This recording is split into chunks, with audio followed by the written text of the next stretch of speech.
World mining Congress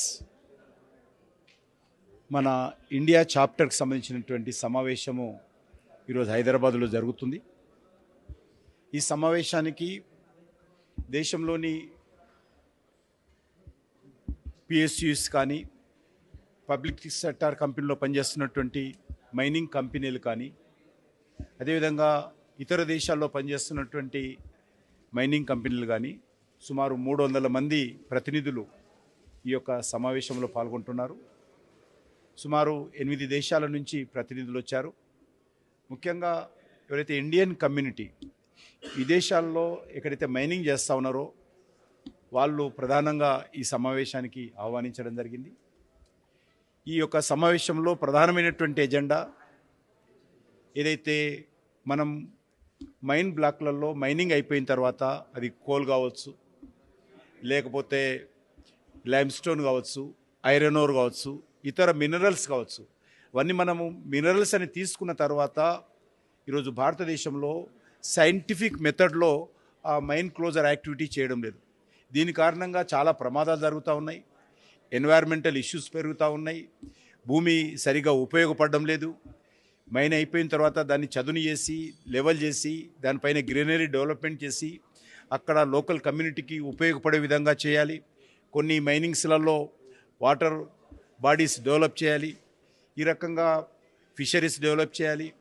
ఈ రకంగా అనేక రకాలుగా స్థానిక ప్రజలకు ఉపయోగపడే విధంగా మైనింగ్ అయిపోయిన తర్వాత భూములన్నిటిని కూడా మరి ప్రజలకు ఉపయోగపడేటువంటి కార్యక్రమాలకు డెవలప్మెంట్ చేయాలని చెప్పి ప్రధానమంత్రి నరేంద్ర మోడీ గారు ఆదేశించారు. అందులో భాగంగానే నిన్న జరిగినటువంటి మా యొక్క మినిస్ట్రీ మరి కన్సల్టేటివ్ కమిటీలో కూడా అదే మైన్ క్లోజర్ యాక్టివిటీని ప్రధానంగా చర్చించాము. ఈరోజు మరి వరల్డ్ మైనింగ్ కాంగ్రెస్లో కూడా అదే రకమైనటువంటి ప్రధానమైనటువంటి ఎజెండా తీసుకొని చర్చిస్తూ ఉన్నాము. మన ప్రభుత్వ పరంగా సుమారు 143 మైన్స్ మైనింగ్ అయిపోయిన తర్వాత ఆ రకంగా గత అనేక సంవత్సరాలుగా స్వాతంత్రం వచ్చినప్పటి నుంచి ఇప్పటి వరకు ఎక్కడిదక్కడే ఉన్నది. వాటన్నిటిని కూడా నరేంద్ర మోడీ గారి ఆదేశాలతో ఎంత డబ్బు ఖర్చు అయినా సరే ఆ యొక్క డీమైన్ అయినటువంటి డీకోల్ అయినటువంటి అన్ని మైన్స్ని కూడా మరి మైన్ క్లోజర్ యాక్టివిటీగా నామ్స్ ప్రకారం చేయాలనేటువంటి నిర్ణయం తీసుకోవడం జరిగింది. దానికి సంబంధించి మేము ఇప్పటికే యాక్షన్ ప్లాన్ పూర్తి చేశాము. వచ్చే 3 సంవత్సరాలలో ఈ కోల్ బ్లాక్స్ అన్నిటిని కూడా ఈ మైనింగ్ అయిపోయినటువంటి అన్ని మైనింగ్ ఏరియాస్లో కూడా మేము మైన్ క్లోజర్ యాక్టివిటీ చేసి మనము ఎన్వైర్న్మెంట్ కాపాడుతాము, ప్రజల ప్రమాదాల నుంచి రక్షిస్తాము. అక్కడ నిజంగా మరి అనేక రకాల అనిమల్స్ డెవలప్మెంట్స్కి ఉపయోగపడతాము.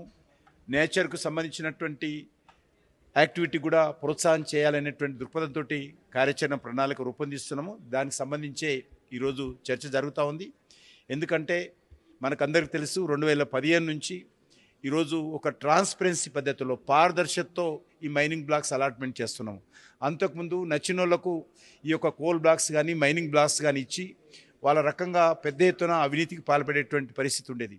సుప్రీంకోర్టు జడ్జిమెంట్ తర్వాత ఈరోజు అది కోల్ బ్లాక్స్ కానీ లేక ఐరన్ ఓర్ బ్లాక్స్ కానీ లేక లైమ్స్టోన్ బ్లాక్స్ కానీ లేక ఇతర క్రిటికల్ మినరల్స్ కావచ్చు, బాక్సైడ్ కానీ ఏదైనప్పటికీ కూడా వాటన్నిటిని కూడా ఈరోజు ట్రాన్స్పరెన్సీ పద్ధతిలో ఆక్షన్ మోడ్లో ఈ యొక్క బ్లాక్స్ మేము మన కంపెనీలకు అలాట్ చేస్తూ ఉన్నాము.